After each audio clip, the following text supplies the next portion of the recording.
Hello, everybody. It's a John Ross show. We're doing a little early today at 4 on July 10th. Um, it's 83 degrees outside. It's a little cooler than it was on Wednesday, about 5 degrees. It's 83 about right now. So that's a little cooler. It's about 88. It was a little warm there on Wednesday. But next week coming up, it could be warm. So we're right about Trump. All is vanity. What's this word vanity mean? Why am I saying this? Here's what vanity. I'm going to give you a dictionary definition here that I got off.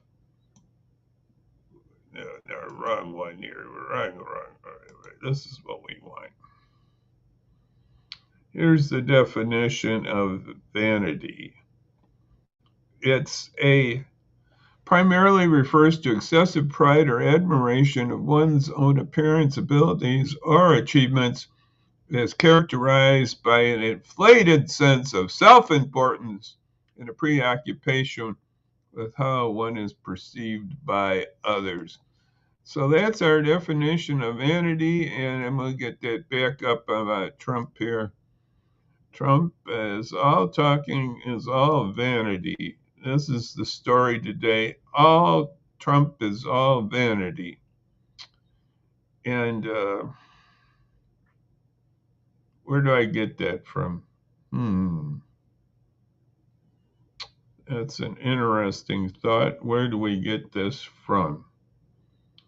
Well, one where we get this from, I'm going to bring this up right now.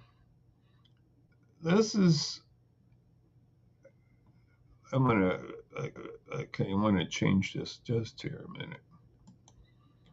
This is a famous phrase, all is vanity. It's from the Bible. In the original Hebrew, we're going to change this again here to get this a little better for us. In the original Hebrew, as vanity means a breath, vapor, or mist. It points to fleeting or mysterious or other meaningless nature of human effort under the sun. It's futile. It's transient, transcends.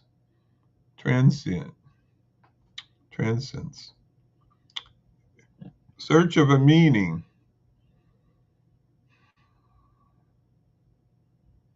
So King Solomon is credited with that statement, falling short without a higher spiritual meaning. Things that just pass away, transcends. Earthly life is temporary and it just passes. It's a sense of trying to, as a futility, chasing after the wind.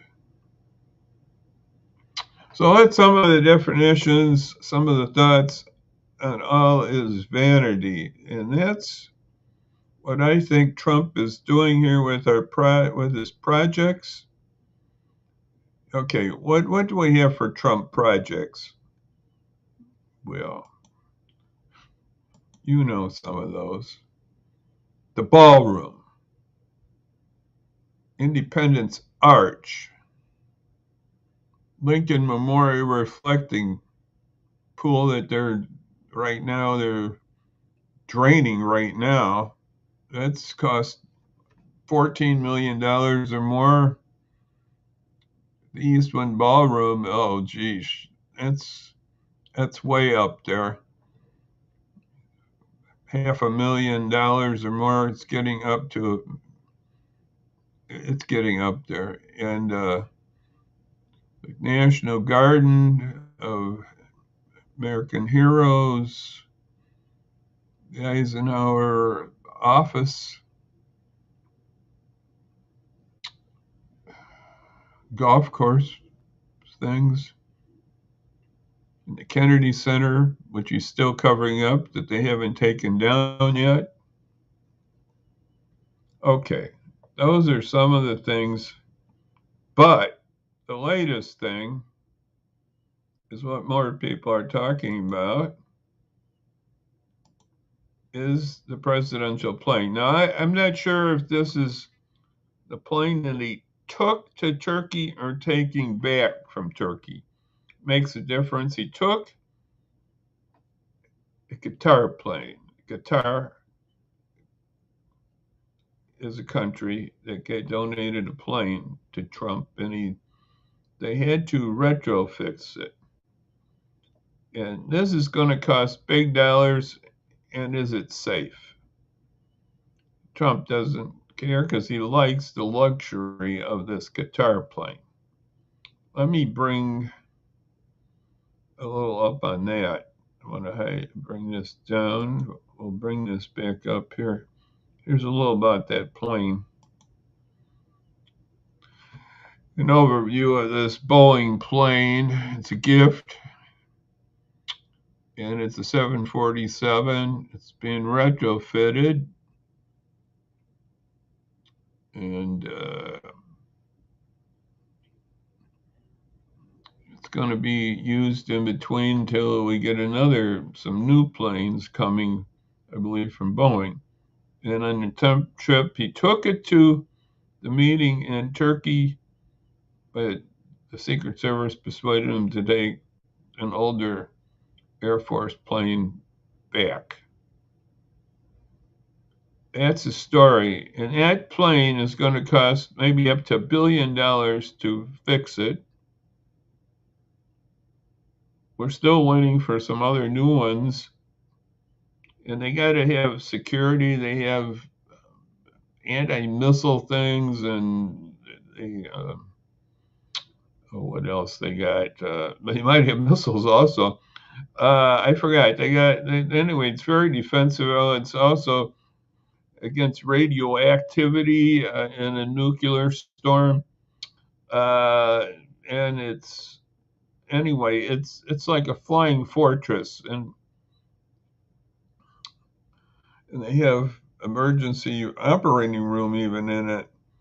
Anyway, that's the kind of plane that they want. But this Qatar plane is just very luxury plane, and they did some work on it. That's true, but is it secure on communications and other things? And they were worried, I think, about the Iranians' capabilities. So the Secret Service persuaded Trump to use another plane, or his old plane. Like I said, I don't know on the picture here. We'll put that back up. I'm not sure what the plane that was. This is from the White House. I think this is the old plane because it was at the end of photos from his Turkey trip. I think that's an old plane. An old Air Force One. So Trump is really into vanity. Trump is all vanity. He's spending our money. He doesn't care. He really didn't care if he flew the other one because he said, well, I believe he just said that we'll just smithereen him. And he doesn't care about the instability of getting killed if he was by the Iranians. Does he care about our country? I don't know. But these projects think it is something else. He's had a lot of projects, and it makes you wonder. It really does. Now, let's see. I had something more I was going to. Oh, yes. We're going to talk just a little more here. Okay, we got the Vanity. Okay, the cost of that plane is going to be in the billions. It's either 500 million to $1 billion to fix it up, plus all these other projects. So Trump is getting $1 to $2 billion worth of projects just to have his name on things. That's interesting. You can think of all the things he's got his name on. He's even more things. We can talk about coins. We could talk about dollar. I think it's a $200 bill they might put his name on. He's got his name on these accounts for children that he's got. They call it the Trump accounts. I mean, he wants his name everywhere. And Florida and I think it's Palm Beach changed the name of their airport to Trump. I don't know if that's a good idea. It can be dangerous to name it after the person still not out of office. I don't know about that. But anyway, that's some of the things out there. Then, because of the Iran war, he's not been watching that too close, I don't believe. I would say he's not been watching it too close. We've had an escalation there again, and now we're back. The gas prices are going up. Okay, what is it today? They're up, I'd say 5 cents to 20, almost 20 in Chicago area. I'll put it, this is the current price of gas just a little while ago. The national average is going back up. We're over $4 here in Illinois. My local station was 409.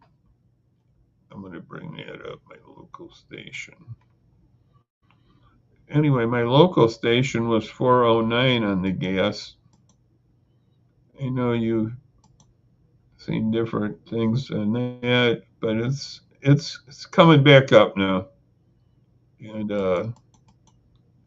I don't know how long that's for, but it's coming back.